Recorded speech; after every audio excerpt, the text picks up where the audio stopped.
네, 이번 순서 한치호의 이슈픽 시간입니다. 자, 제 옆에는 한 소장님, 한 코너님 좀 나와 계시는데요. 오늘은 오른쪽에 나와 계시네요. 네, 안녕하세요. 안녕하십니까. 제가 이제 문정원 앵커의 오른팔이 돼버리려고 오른쪽으로는 앉아봤는데 네. 시청자들 보시기에는 왼쪽이죠. 왼쪽인데 네. 이게 자리가 좀 맞는지 모르겠어요. 근데 아무튼 저는 오른쪽에 앉아서 오늘은 한번 진행을 좀 해볼까 합니다. 네, 그렇습니다. 자, 오늘 또 궁금하실 부분들 참 많으실 것 같아서 오늘 또 특별하게 준비한 주제가 있으실 것 같은데요. 네, 여러분도 이 한치호 이슈픽에서는 무엇을 전달해 드린다고 했죠? 경제 정보, 경제 지식, 투자 정보, 투자 지식. 네. 이 네 가지를 전달해 드리는 이슈를 가지고 전달해 드리고 있는데요. 네. 모든 각 분야의 지금 전문가님들을 모셔서 이야기 좀 듣고 있습니다. 근데 우리가 고정적으로 지금 듣는 게 주식 분야하고 네. 그다음에 코인 분야는 이제 고정적으로 이제 뉴스라 전망을 좀 듣고 있고요. 그렇죠. 나머지는 이제 전문가님들을 계속 돌아가면서 이제 하고 있는데 네. 저희 한치호 이슈픽의 화요일의 사나이, 화요일의 고정 전문가 네. 김종효 위원님 나오셨습니다. 네, 반갑습니다. 네, 안녕하십니까. 화요일의 사나이라고 이렇게 말씀을 드렸습니다. 화요일마다 나와주셔서 시청자분들 계속 기다리실 것 같은데요. 인사 한 말씀 짤막하게 부탁드립니다. 네, 일단 뭐 증시 상황이 조금은 개선되고 있는데요. 네. 뭐 다만 이 개선세가 이어질지 여부가 좀 불확실한 상황입니다. 그래서 지금은 현금도 좀 필요하고 그다음에 종목별 전략, 특히 실적에 따른 업종별 전략이 굉장히 중요한 구간이니까 뭐 제가 기회가 될 때마다 업종별로 어떤 포지션을 가져가는 것이 좀 합리적인지 뭐 판단은 각자 하시는 거고요. 뭐 제가 가지고 있는 자료 기준에서 합리적 판단에 대한 도움을 좀 드리고자 합니다. 자, 오늘은 우리가 가장 요즘에 핫하다는 2차 전지하고 자동차 이야기를 좀 해보려고 하는데요. 여러분들 며칠 전에 우리 카카오 거기 SK CNC 그렇죠. 데이터 센터에서 밑에 전지죠, 그것도 전지가 이제 불이 나갖고 이제 이 전지를 불을 끄기 위해서 어쩔 수 없이 전원을 전부 다 내리고 거기에다 물을 부어서 전지 배터리를 이제 껐다는 거 아니겠습니까? 네. 이제 소방 당국에서는 도저히 그렇게 하지 않으면 이걸 진화를 할 수 없는 상황이어서 전기를 내리게 되니까 모든 서버가 이제 다운되는 그런 현상이 벌어지면서 이제 엉키게 되는 그런 상황이었어요. 네. 자, 2차 전지 이야기 좀 해보면 전기차가 지금 사실 요즘 보면 정말 많이 돌아다니고 있죠. 근데 전기차가 소리가 안 나요. 소리가 안 나고 칙 이런 소리만 나기 때문에 사실 이렇게 골목 같은 데 다니다 보면 상당히 위험한 부분도 많이 느끼고 있는데 뭐 전기차는 이제 보조금도 주고 뭐 많이 늘리고 있습니다. 자, 근데 전기차하고 자동차하고 2차 전지하고 따로 움직이는 그런 이유가 뭐 있습니까? 맞아요. 지금 자동차 주가와 배터리가 조금 다르게 움직이고 있는 것이 가장 눈에 띄는 부분이죠. 그래서 최근에 뭐 국내 증시의 2차 전지는 뭐 거칠 것이 없는 상황입니다. 뭐 테슬라가 내려도 오르고 오르는 날은 더 오르고 뭐 이런 양상이거든요. 그래서 현재 2차 전지 소재 쪽, 그다음에 2차 전지 셀 쪽에서 뭐 지금 SK 이노베이션은 조금 부진하지만 삼성 SDI 특히 뭐 LG 에너지 솔루션 같은 경우 굉장히 견조한 모습 보이면서 버텼고요. 최근 들어서는 또 에코프로비엠, 오늘은 그렇지 않았는데 포스코 케미칼, LG와 뭐 이런 종목군들이 개별 모멘텀도 존재하고 실적과 관련된 뭐 긍정적인 모멘텀도 타면서 움직이고 있습니다. 그런데 오늘 제가 이제 이 두 가지 주제를 가져온 것은 뭐 굳이 이렇게 강세를 보이고 있는 2차 전지 관련주에 뭐 찬물을 끼얹기 위해서가 아니라 네. 우리가 합리적인 판단을 하기 위해서는 여러 가지 자료를 복합적으로 봐야 되는데 자동차가 안 되면 전기차는 잘 팔리고 배터리는 잘 될까? 라는 질문에서 저는 출발을 하는 것이죠. 네. 주가가 모든 것을 말해주진 않지만 주가가 상당히 많은 것을 내포하고 있을 경우가 많죠. 그래서 우리가 어떤 정보를 취득하기 전에 주가가 미리 움직여서 뉴스를 만들어내는 경우도 있고 뉴스의 방향성을 미리 제시하는 경우도 있습니다. 그렇죠. 준비된 그림 보시면 네. 지난 9월 중순 이후로 증시가 내린 것도 내린 건데 전 세계 자동차 종목이 모두 하락하고 있습니다. 이게 지금 뭐 분야를 가리고 어디가 오르고 어디가 내리고 이런 게 아니고요. 뭐 테슬라부터 뭐 GM, 포드, 그다음에 뭐 유럽의 폭스바겐을 포함한 자동차 회사도 내리고요. 네.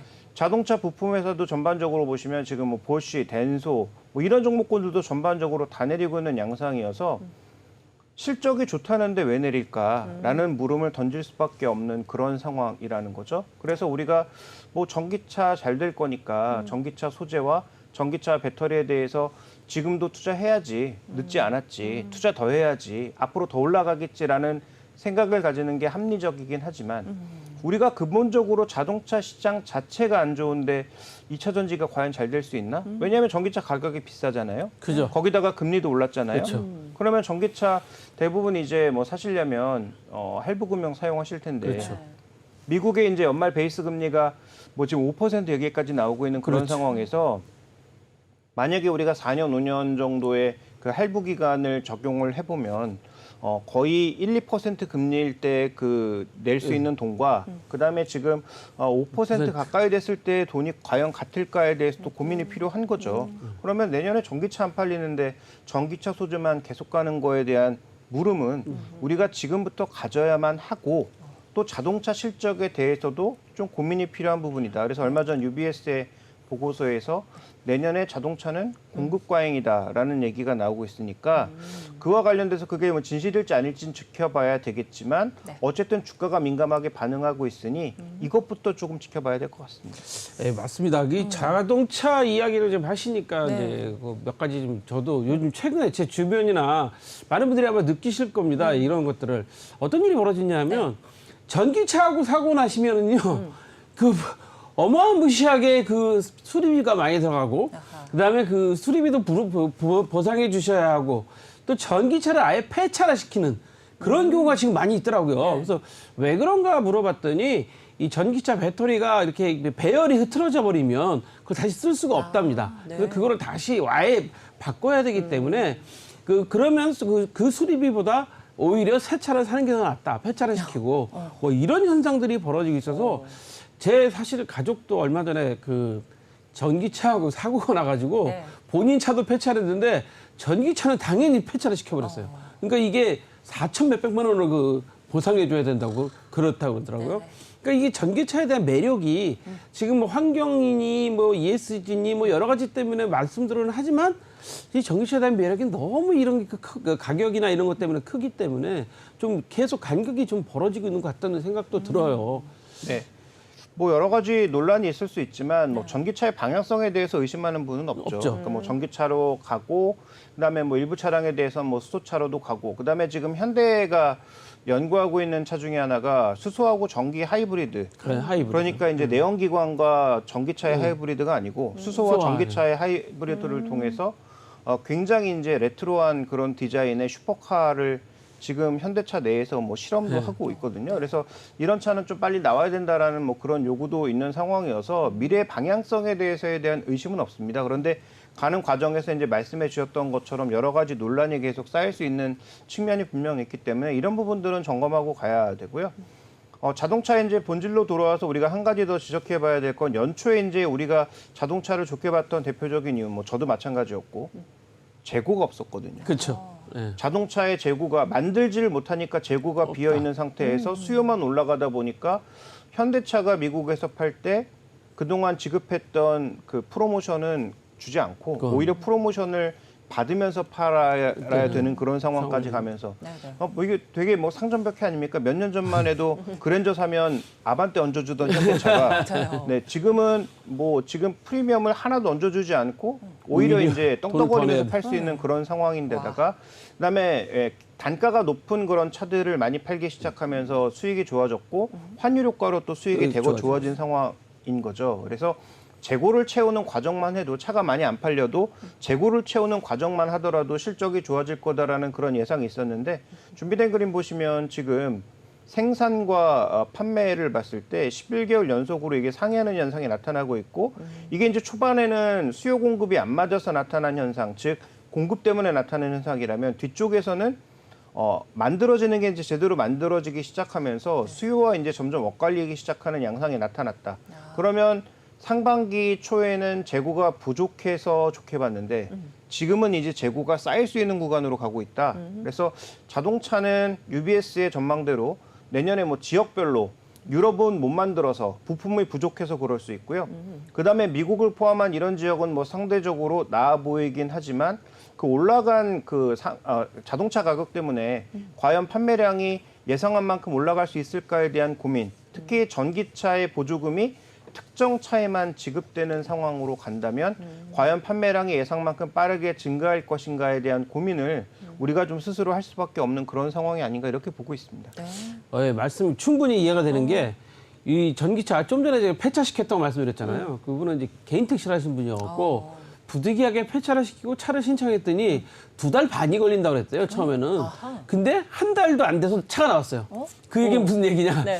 처음에 신청할 때 2달 반 걸린다고 했는데 한 달도 안 돼서 나왔다는 것은 그만큼 차가 지금 현재 생산이 잘 되고 있다. 그렇지 말씀하신 것처럼 우리 김종희 의원님께서 말씀해 주신 것처럼 재고가 이제 쌓이기 시작하는 시점이 그러니까. 이제 전환점이 될 수도 있다라는 네. 것들을 좀 생각하게 만드는 지점이어서 우리는 좀 생각을 좀 많이 좀 해봐야 될 것 같습니다. 네. 왜냐하면 아까 우리 김종희 의원님께서 처음에 말씀하신 것처럼 이게 주가라는 게 어떤 시장 변곡점이나 어떤 상황을 미리 알려줄 수도 있는 거고 그거에 대해서 대응할 수 있는 거기 때문에 이런 상황 하나들을 사실 우리 주변에서 일어나는 상황들을요 소소한 거지만 잘 보셔야지만이 여러분들이 투자하시는데 도움이 될 겁니다. 그러면 실적은 좋은데 왜 주가가 왜 별로예요? 그러니까요. 네, 뭐 방금 말씀드렸던 대로 일단 판매에 대한 부담, 재고가 쌓이면서 판매가 안 될 거라는 부담 자체가 일단 뭐 부담 요인이 되고 있는 것이죠. 그리고 이제 또 준비된 그림을 보시면 지금 2000년대부터 2020년대까지 자동차 업계의 순위 변화를 본 것인데요. 네. 두드러진 것은 폭스바겐이 계속 양호한 모습을 유지하고 있고 도요타는 이제 단계별로 올라왔는데 네. 미국 차들이 굉장히 부진한 모습 보였고 현대기아차가 이제 2000년대 비해서는 굉장히 수위로 올라온 것을 우리가 확인해 볼 수가 있는데 그러면 2030년으로 넘어갔을 때 보면 확연한 것은 테슬라가 업계 1, 2위에 있을 가능성은 뭐 거의 뭐 100%다라고 봐야 될 것 같고 네네. 그다음에 뭐 중국의 지금 업계 1위인 BYD의 점유율도 글로벌리하게 얼마나 늘어날지 모르겠지만 어차피 미국과 중국으로 시장이 양분된다면 중국의 1위는 BYD가 차지할 가능성이 높겠죠. 네네. 근데 나머지에 대해서는 과연 우리가 GM과 폭스바겐, 뭐 현대차가 지금의 지위를 지킬 수 있다고 과연 확언할 수 있는가? 라고 좀 질문을 던지고 싶습니다. 왜냐하면 여기에는 굉장히 복잡한 논제들이 많이 들어갈 수밖에 없는데요. 소프트웨어와 관련된 부분들. 소프트웨어. 네, 그렇죠. 그러니까 소프트웨어를 지금 하드웨어부터 소프트웨어까지 모두 일관화시킨 테슬라를 제외한 나머지 업체들이 얼만큼 할 수 있을까? 그다음에 현대차도 지금 테슬라와 비슷하게 현대오토에버와 현대모비스 합작해서 그렇죠. 자기들이 다 하겠다라는 그런 어떤 뉘앙스를 보이고 있지만 과연 할 수 있나? 라는 그런 물음표가 달릴 수밖에 없는 상황인 거고 GM하고 포드는 뭐 정신 못 차린 것 같고 네. 그다음에 이제 다른 업체들 살펴봤을 때 도요타의 가장 최근 전기차 뭐 BG4인가요? 네. 그 자동차 같은 경우에는 가다가 뭐 타이어가 빠져가지고 전량 회수하는 뭐 그런 양상까지 벌어지고 있는 상황이기 때문에 실제로 전기차가 기존의 내연기관차보다 굉장히 무겁고 다루기 그렇죠. 힘든 그런 차량인 것을 우리가 이미 여러 번 확인했다라는 상황에서 그럼 미래 전기차가 과연 어떻게 될지 지금 늘어난다라는 그 컨센서스는 모두가 가지고 있지만 그렇죠. 나중에 순위가 어떻게 될 것인지에 대해서는 아직 테슬라하고 BYD 정도를 제외하면 아무도 할 수 없다라고 봐야 될 것 같습니다. 그래서 이런 불확실성을 감안하지 않고 지금은 무조건 여기저기서 전기차 다 만드니까 배터리가 좋아질 거야라고 이제 베팅하는 것에 대해서는 좀 고민이 필요한 부분이고요. 자동차의 실적도 내년도에 IRA 관련 법안 같은 것들을 유럽에서도 만들 수 있거든요. 그렇죠. 그렇죠. 네, 지금 유럽에서도 그런 비슷한 얘기들이 나오고 있습니다. 움직임이 있죠. 네, 실제로 뭐 나올지는 지켜봐야 되겠지만 그럼 그런 과정을 본다면 시장을 이렇게 점점 블록화시키고 쪼개기를 하면 지금 글로벌리하게 팔아서 전 세계에서 그렇죠. 업계 1, 2 탑티어가 된 업체들의 판매량이 유지될 수 있나 이런 부분들에 대한 고민 때문에 자동차 실적에 대해서는 내년부터는 불확실성이 굉장히 많다 이렇게 좀 봐야 되겠죠. 그럼 내년에 자동차의 불확실성이 예상되는 것은 사실은 지금 오늘 아침 그 미국 소식을 봐도 지금 불황이 더 내년에 뭐 심화될 것 같다. 이런 뉴스가 지금 뭐 미국에 그래서 그 여론조사한 거 보면 경제 전문가 여론조사한 거 보면 내년 앞으로 1년 내에 불황이 온다는 게 뭐 67% 정도의 분들이 이야기했다고 그러잖아요. 불황이 되면 자동차 당연히 안 사겠죠. 그럴 가능성이 높죠. 예, 안 사게 되고 그렇게 되면 당연히 자동차가 아무래도 좀 그 전체적으로 판매량이 줄어들게 되니까 그 중에 전기차는 더더욱 가격이 비싸기 때문에 더 줄어들 가능성이 높다. 그럼 전기차에 들어가는 배터리도 다시 한번 봐야 된다. 뭐 이런 말씀이신 거잖아요. 네, 뭐 논리 구조는 그런데 네. 이제 여기서 한 가지 지켜봐야 되는 것은 제가 더 주목하는 건 속도입니다. 그러니까 저는 결국 늘어날 거라고 보거든요. 그렇죠. 왜냐하면 지금 우리나라도 아이오닉 6 같은 경우에 뭐 차가 그림으로 봤을 땐 별로였는데 실물을 보니까 예쁘다라는 그런 평가. 그다음에 뭐 기아의 EV9 같은 경우에는 그 정도의 3열이 가능한 가족 모두가 탈 수 있는 그다음에 일종의 그 캠핑카로 이용할 수 있을 정도 규모의 전기차가 내년도에 이제 계획이 돼 있기 때문에 이런 차가 나오면 이런 차를 사고 싶어 하는 분들은 분명히 있거든요. 그렇죠. 그러면 전기차 모델이 많아지면서 전기차가 성장하는 건 분명하다. 그래서 내년도에 전체 차가 안 좋아도 전기차는 성장하는 것은 분명합니다. 근데 지금 시장이 기대하고 있는 속도만큼 갈 거냐 아니면 자동차 시장이 눌리면서 그만큼 못 갈 거냐를 고민해야 되는데 제가 고민하고 있는 건 예상이 너무 좀 앞서가고 있는 것은 아닌지. 그다음에 이제 우리가 자꾸 배터리 시장에서 초기만 하더라도 배터리 시장이 이게 자동차용 배터리도 있고 ESS용도 있고 소용이 그렇죠. 있었는데 그렇죠. 여러 가지를 같이 고민하다가 자동차 시장이 워낙 커지고 워낙 빠르게 성장하다 보니까 자동차 빼고 다른 건 고민도 안 하고 있는 상황이에요. 그렇죠, 그렇죠. 근데 과연 그러한가 지금 시장이? 좀 그렇지 않다라는 거죠. 그래서 여러 가지 부분들을 좀 살펴봐야 되기 때문에 일단 전기차는 성장에 대한 의문을 지금 품고 가야 될 것이고 나머지 부분들도 좀 짚어보자라는 말씀을 오늘 드리고 싶은 겁니다. 야, 그러면 저는 이제 그 전기차 이제가 확대되는 건 뭐 사실은 뭐 이건 피할 수 없는 기정사실화 현실이 된 거죠. 이게 네. 되는 거기 때문에 이야기를 하는데 전기차 그 때문에 이제 그 아까 지금 배터리 말씀하신 것처럼 이 전지가 과연 그 전기차에만 들어갈 것이냐, 뭐 다른 IT나 뭐 이런 가전이나 이런 데는 수요가 없느냐, 이건 또 어떻게 보세요? 네, 이건 그동안 이제 전기차가 확 커지기 전까지는 솔직히 소형 배터리 쪽에서만 이익 내고 대형 배터리 쪽에서는 계속 적자였죠. 그렇죠. 근데 이제 자동차 쪽에서 양이 많아지기 시작하면서 여기도 이제 BEP상을 넘어가기 시작하고 이제 마진이 올라왔는데 마진율은 여전히 하이 싱글도 안 되는 그치. 굉장히 낮은 마진을 유지하고 있지 않습니까? 그래서 이 부분이 이제 문제인데 제가 이제 비중은 많이 작아졌지만 그래도 우리가 지켜봐야 된다라고 얘기하는 것은 우리가 2차 전지 그 소형 전지에서 가장 많이 쓰이는 곳 대표적으로 스마트폰과 PC. 노트북이죠. 네, 노트북. 준비된 그림 보시면 지금 YOY로 살펴봤을 때 네. 판매량이 거의 뭐 이제 푹푹 꺾이고 있는 것이 준비된 그림 보시면 이쪽이 이제 노트북이고요. 네. 이쪽이 이제 스마트폰인데 판매량을 YOY로 보면 계속 꺾이고 있다는 거죠. 자, 내년도에 신제품 나오면 늘까? 안 늘 겁니다. 네. 지금 2년간 워낙 과잉으로 샀기 때문에 경기도 안 좋아지고 소비도 줄어드는 상황에서 다시 이제 제품을 바꾸는 사람들이 과연 그렇게 많을까에 대해서는 뭐 대부분의 전문가들도 그렇지만 저 역시 늘어나지 않을 거라고 보고 있습니다. 그러면 IT에 대한 전반적인 수요가 줄어들면 소형전지 쪽에서는 마진율이 당연히 떨어지거나 떨어지겠죠. 당연히 매출이 줄어들 가능성이 높다고 봐야 되겠죠.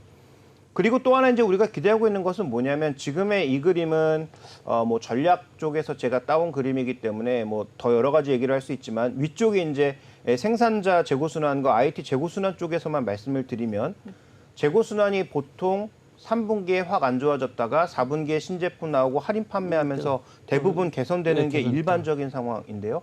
내년도 경기 안 좋고 금리 때문에 소비가 줄면 과연 IT 소비가 예전만큼 나오겠느냐. 그래서 지금 아마존에서 지금 걱정하고 있는 것은 연말 소비가 예전만큼 나올 거에 대한 고민을 아마존이 하고 있거든요.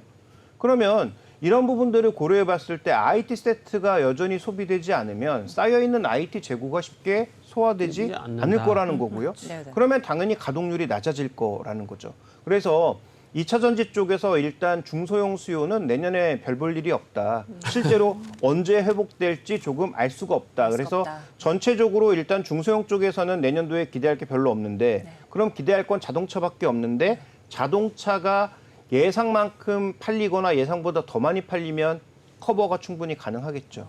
근데 만약에 그렇지 않고 플랫하거나 오히려 뭐 둔화되는 상황을 둔화되는. 보인다면 그건 제가 보기엔 굉장히 타격을 줄 수밖에 없는 상황이어서 이걸 우리가 좀 걱정해 볼 필요가 있겠다. 이렇게 좀 보고 있습니다. 네. 와, 그 자동차 우리 이야기하니까 현대 자동차 정의선 회장이 이제 우리는 자동차 회사라고 부르지 말아주세요라고 이제 지난번에 발표했잖아요. 네. 그러면서 우리는 앞으로 로봇을 하는 회사고 그다음에 전장 이런 것들을 소프트웨어 회사다 뭐 이런 네. 얘기를 했던 게 네. 생각이 갑자기 나요. 왜냐하면 이제 자동차 회사들이 이제 변화를 하게 되는 그런 시점인데 그럼 계속 자동차 회사들은 어떤 변화를 가져가야 될 거냐.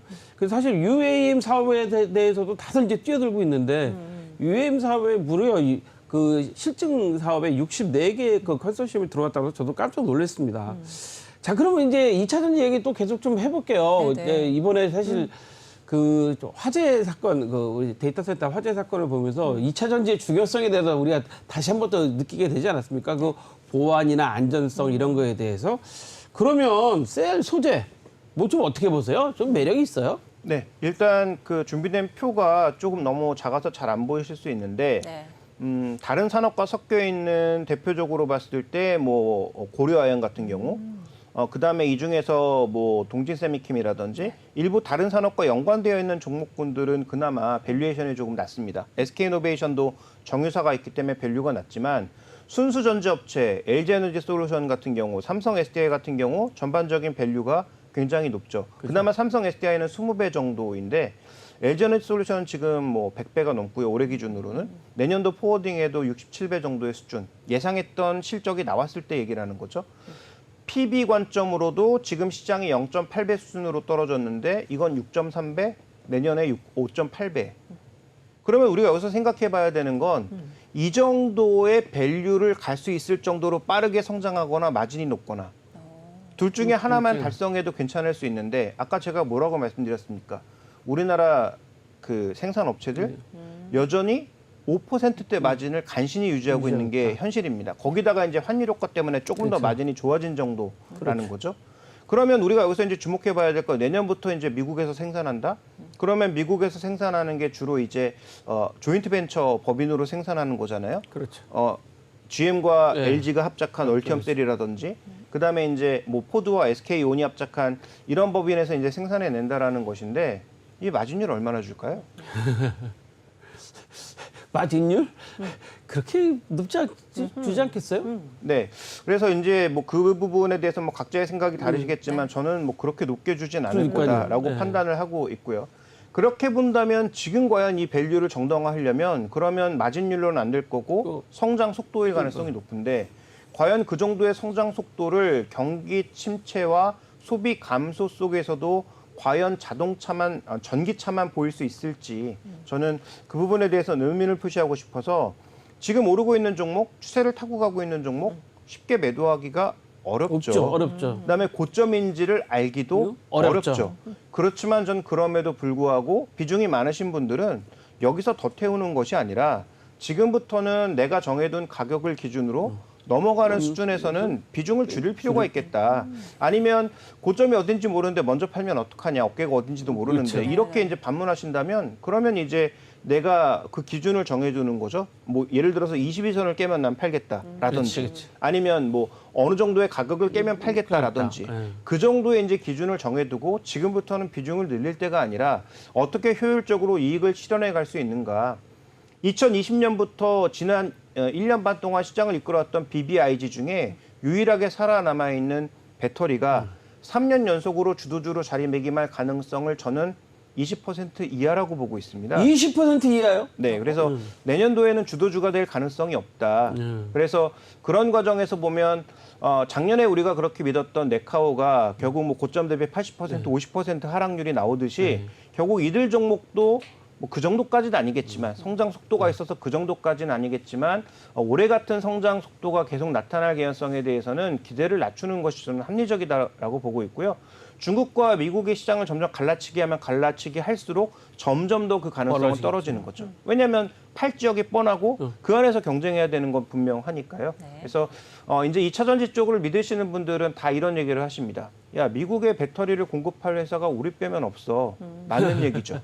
정말 맞는 얘기입니다. 그래서 저는 우리나라 업체들이 미국에 굉장히 강하게 요구할 걸 요구해도 된다고 생각합니다. 네. 그래서 우리가 공장 지을 거면 세금을 몇 년간 뭐 예를 들어서 아예 삭제해 준다든지 뭐 할인해 준다든지 이런 요구를 저는 해야 된다라고 보고요. 그거 안 해주면 할 필요가 없는 거죠. 어쨌든 중요한 것은 지금의 밸류를 설명하려면 내년도에 예상했던 것보다 더 강한 성장이 나와야 되기 때문에 저는 그 성장이 나오지 않을 것으로 보고 있어서 지금부터는 2차 전지 소재든 2차 전지 배터리 셀이든 반등시마다 비중을 축소할 것을 저는 말씀드리고 싶습니다.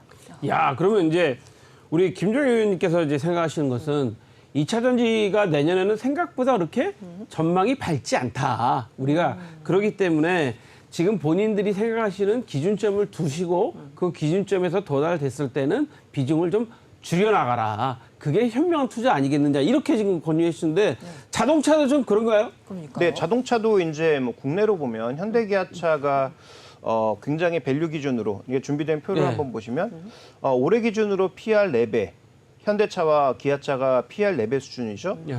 전 세계에서 어떤 업체를 따져봐도 굉장히 낮은 수준입니다. 다임러하고 뭐 GM 정도가 뭐 비슷한 수준이고요. 나머지 업체들에 비해서는 굉장히 낮고요.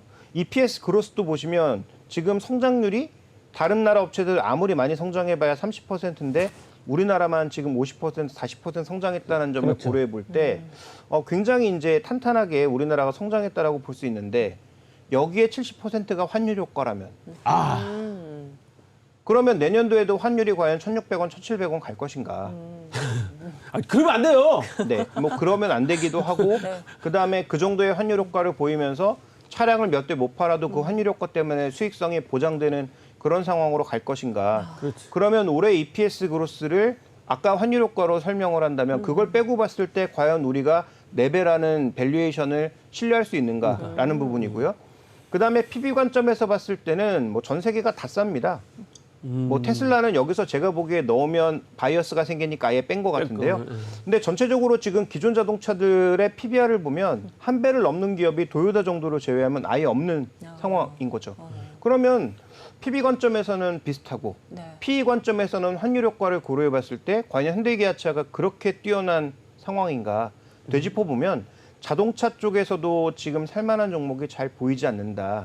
그래서 만약에 자동차에 투자하시는 것은 저는 적절하지 않다고 보고 있기 때문에 오히려 이것도 비중 축소인데 그러면 지금 시장이 올라가는 날도 못 올라가는 현대차를 지금이라도 팔아야 되느냐? 현대차를 기준으로는 한 번 정도의 기회는 남아있다라고 보는데요. 다음 주에 실적 발표하잖아요. 그렇죠. 그래서 실적은 어쨌든 어닝 서프라이즈 가능성이 높다는 거죠. 그죠. 어닝 서프라이즈에도 주가가 못 올라가면 그때 이제 1차적인 비중 축소. 그다음에 또 하나의 이제 모멘텀이 현대차는 남아 있는 것이 지금 가장 기대하고 있는 볼륨 모델 그랜저의 신형이 나옵니다.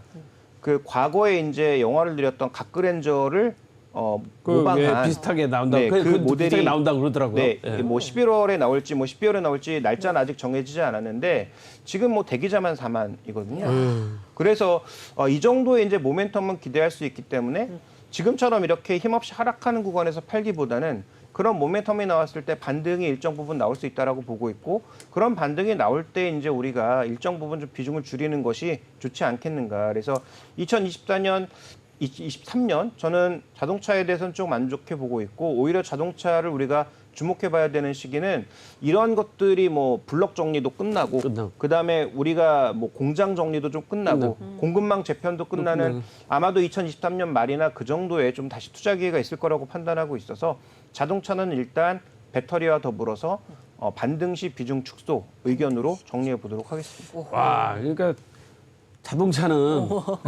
반등 시 비중 축소. 예. 자, 그러면 자동차, 2차 전지 다 반등 시 비중 축소. 그럼 부품도 마찬가지겠네요? 네, 부품도 큰 틀에선 그런데요. 이제 개별 종목 단으로 갔을 때는 조금씩 모멘텀이 다른 종목이 그렇죠. 있다는 거죠. 예를 들어서 2차 전지에 뭐 특별한 소재를 만드는 기업들, 근데 예. 전혀 없었다가 진출하는 네. 기업들이라든지. 그다음에 저는 한국 타이어 앤 테크놀로지 같은 경우가 한타. 전기차용 이 타이어를 만들면서 실제로 이제 전기차가 무겁잖아요. 그렇죠, 많이 되게 무겁죠. 웃어 보이는 차도 2톤이 넘거든요. 그러니까 되게 무거워요. 네. 배터리 때문에. 그럼 뭐 배터리 뭐 100kW 넘어가는 차는 뭐 2점 몇 톤이 되고요. 그러면 우리나라에서는 굉장히 불리한 게 지하 주차장, 그러니까 그 기계식 주차장에는 못 들어갑니다. 못 들어가죠. 네. 그래서 이제 이런 여러 가지 요소들도 이제 고려해봐야 되는데 어쨌든 그렇기 때문에 전기차에는 다른 타이어를 써야 된다는 거죠. 그러니까 전기차 전용 타이어를 지금 한국 타이어에서 적극적으로 브랜딩화해서 밀고 있는데요. 뭐 그런 판매량이 일부 뭐 늘어난다면 그러면 당연히 인치수가 넓어지고 그렇지. 고무도 많이 들어가고 하니까 가격도 비싸게 팔아서 비싸게. 마진이 좀 좋아질 수 있는 측면에서 본다면 한국타이어앤테크놀로지 정도. 그다음에 최근에 또 시장에서 각광을 받고 있는 게 이건 뭐 제가 좋다고 말씀드리는 게 아닙니다. 성와이텍 같은 종목이 전기차용 뭐를 한다는 네. 이슈가 나오면서 이슈가 갑자기 주가 급등했고 그렇죠. 뭐 이틀간 뭐 급등해서 최근에 한 2달 내린 걸 뭐 이틀 만에 말했다. 되돌렸는데 네. 근데 뭐 이런 종목군들을 제가 뭐 좋다고 말씀드리는 게 아니라 부품주 중에서는 그런 개별 모멘텀 때문에 움직일 수 있는 종목군들이 있으니까 뭐 그런 종목 정도를 뭐 트레이딩 영역 정도에 두시면 어떨까라고 보고 있습니다. 자, 그럼 오늘 말씀하신 것들을 좀 잠깐 제가 조금만 정리를 해보면 이런 거네요. 이 자동차, 2차 전지, 부품, 2차 전지에서도 셀, 그 다음에 소재, 전부 다 우리가 잘 보고 계시다가 네. 본인들이 정해놓은 기준에서 그 도달하게 되면 비중을 축소한다.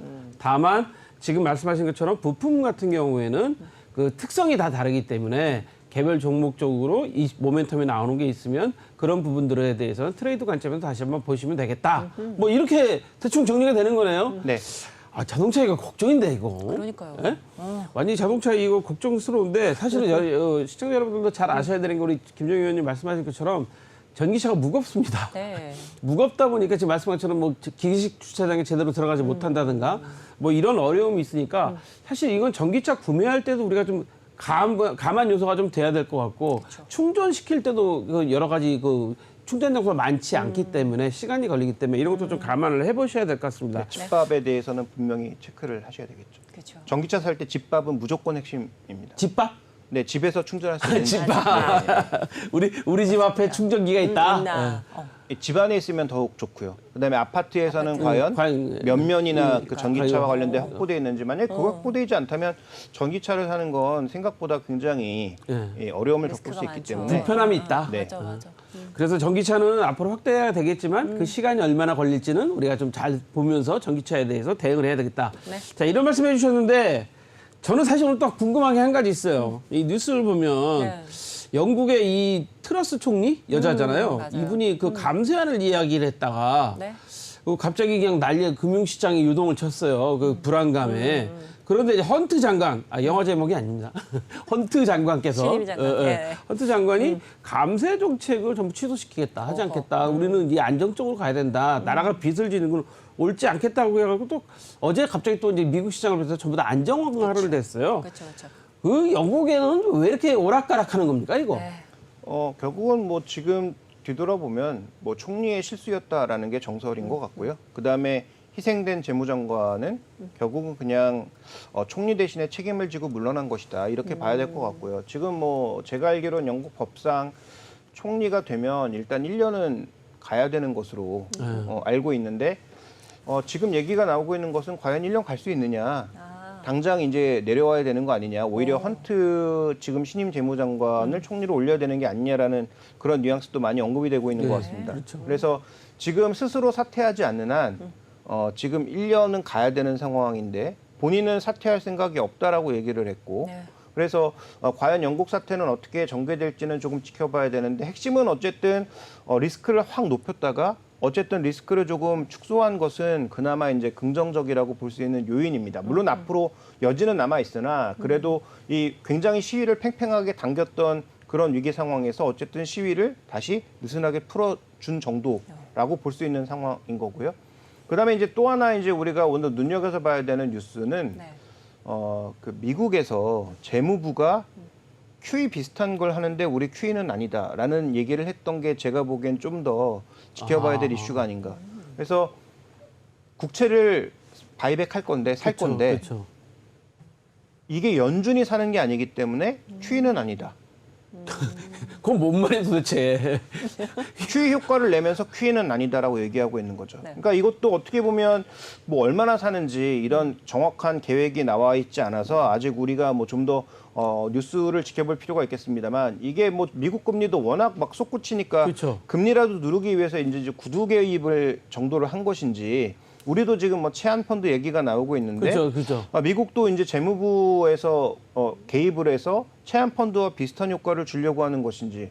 근데 지금은 금리도 올리고 유동성도 죄는 QT와 금리 인상을 동시에 시도하고 있는 그런 국면인데 정부에서 지금 대놓고 QE와 비슷한 거라면서 QE는 아니다라고 얘기를 하는 게 도대체 이제 어느 나라 말인가 이런 생각이 좀 들거든요. 네. 그래서 이 각국 정부가 영국 때도 똑같이 말씀드렸습니다만 정치가 개입되면서 자꾸 이 선택이 순간의 어려움을 버티지 못하고 뭔가 잘못된 선택들을 계속 하려는 방향으로 가는 건 아닌지 좀 고민이 필요할 것 같습니다. 그래서 영국에서 끝나지 않고 이게 뭐 정치적으로 자꾸 옆으로 이제 이렇게 새 나가는 그런 모습을 보여준다면 이건 이 정책적인 혼선을 가져올 수도 있는 부분이어서 미국의 이제 국채 바이백, 재무부의 국채 바이백 이슈는 우리가 얼마나 하는지, 어느 정도의 강도로 하는지, 그리고 금리에 어떤 영향을 주는지에 대해서도 분명히 한번 지켜볼 필요가 있겠고요. 우리 입장에서 근데 좋은 것 하나는 만약에 정말 국채 바이백을 해서 금리가 떨어지고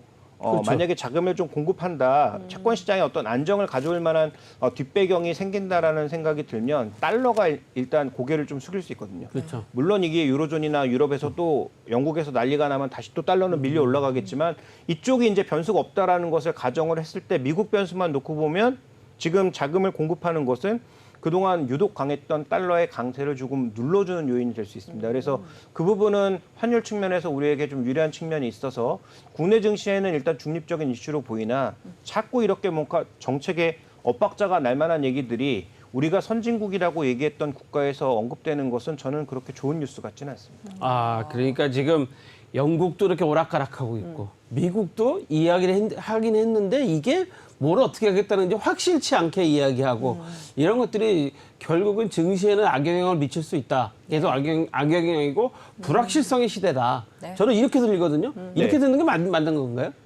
네, 일정 부분 맞고요. 다만 이제 증시가 너무 많이 내려온 만큼 여기서 이제 뭐 추가적으로 더 급락한다든지 이런 건 아닌데 자꾸 반등할 때 좀 뭔가 혼선을 줄 만한 그런 얘기들이 흘러나오는 게 일단은 조금 불안하긴 합니다. 그런데 오늘 한 가지 뭐 위안이라고 해야 될까요? 그동안 계속 시장 빠진다고 외치던 모건 스탠리의 마이클 윌슨 수석 전략가가 반등한다면 한 뭐 4천 정도까지는 반등할 수 있다. S&P 기준으로. S&P 기준. 그럼 뭐 지금 기준에서는 꽤 많은 큰 폭의 반등일 수 있거든요. 그래서 미국의 중간 선거 이후에 정말 의미 있는 반등이 찾아올 것인지 만약에 반등이 온다면 아까 말씀드렸던 뭐 자동차라든지 뭐 2차 전지라든지 이런 것들도 쉽게 안 팔고 들고 갈 수도 있는 환경이 될 수 있거든요. 그래서 지금 그런 환경이 올 수 있을지에 대해서도 이제 고민이 좀 필요한 구간이니까 두 가지 말씀을 드리고 싶은데요.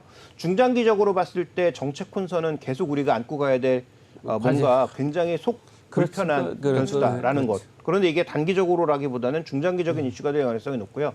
단기적으로는 주가가 좀 많이 빠진 상황이어서 긍정적인 이슈에 좀 더 민감하게 반응할 가능성이 있고 특히 3분기 실적이 예상보다 나쁘지 않다면 뭐 미국 종목들도 우리나라 종목군들도 어느 정도 좀 바닥 시그널을 보일 가능성이 있다라는 관점에서 다시 한번 말씀드리지만 지금 팔기보단 조금 더 반등한 이후에 의사결정을 하시는 것이 좋다라고 보고 있고요. 전략의 기본은 어쨌든 현금이 있어야 시장의 여러 가지 변화에 대응할 수 있다라는 점은 뭐 한 달 전부터 꾸준히 언급드리고 있습니다. 아, 그러니까 지금 뭐 이런 말씀하신 거 보면 그 정책의 문제, 이 불확실성의 문제 이게 우리가 어쩔 수 없이 갖고 가야 되는 그런 상황인 건데 네. 지금 오늘도 보면 지금 뉴스를 보시면 이런 뉴스가 있었어요. 오늘 그 학회가 있었는데 네. 학회에서 이런 정책 심포지엄에서 이런 얘기를 했어요. 지금 아까 좀 전에 말씀하셨던 증권시장 안전펀드나 채권시장 안전펀드 같은 이 수단을 활용해야 된다고 지금 주장을 하기 시작했습니다. 이거 좀 어떻게 봐야 돼요, 우리는? 만약에 추가적으로 변동성이 커지면 저는 활용할 필요가 있다고 생각합니다. 아, 변동성이 더 커지면? 네네. 그러니까 변동성을 예를 들어서 뭐 증안펀드 같은 것들이 들어와서 증시를 끌어올리면 안 되죠. 그렇죠. 그런데 뭐 공매도를 금지시키고 증안펀드 같은 걸 집행해서 하락을 누군가 억지로 눌러서 시키고 싶어도 그게 쉽지 않다라는 정도는 줘야 된다는 시그널을 거죠. 줘야 된다. 그러니까 우리가 공매도를 찬성하시는 분들의 논리가 뭡니까? 뭐 시장이 자금을 공급하고 시장 분위기가 막 흥분됐을 때 소위 그런 종목군들을 눌러주는 효과가 분명히 있다라는 것을 우리가 강조하는 거잖아요. 그래서 너무 이제 주가가 고평가되는 것을 막을 수 있다라는 관점에서 얘기를 하고 있지 않습니까? 그렇죠. 그럼 반대로 공매도로 인해서 시장 수급에 말라붙은 가운데 너무 종목들을 저세상으로 떨어뜨리면 그것도 안 되는 거 아니겠습니까? 그렇죠. 그래서 지금 구간에서 만약에 추가 변동성이 나올 때 공매도 금지시키고 증안펀드를 투입하는 것 자체는 저는 효율적일 수 있다. 이 효율적이라는 것이 증시의 바닥을 만들고 반등을 시킨다라는 게 아니라 하락의 속도를 줄인다는 것만으로도 의미가 있다. 이렇게 봐야 될 것 같습니다. 예, 시청자 여러분 오늘 잘 들으셨죠? 네.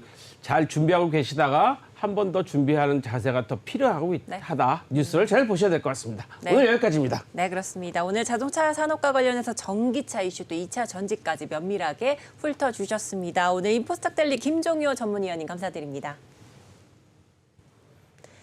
네, 이제 마감 증시 출발 코인도 어느덧 마칠 시간이 됐습니다. 저희가 2시간 동안 숨가쁘게 달려왔는데요. 내일 이 시간 또 찾아뵙도록 하겠습니다. 많은 시청 부탁드립니다. 오늘 함께해 주신 여러분 고맙습니다.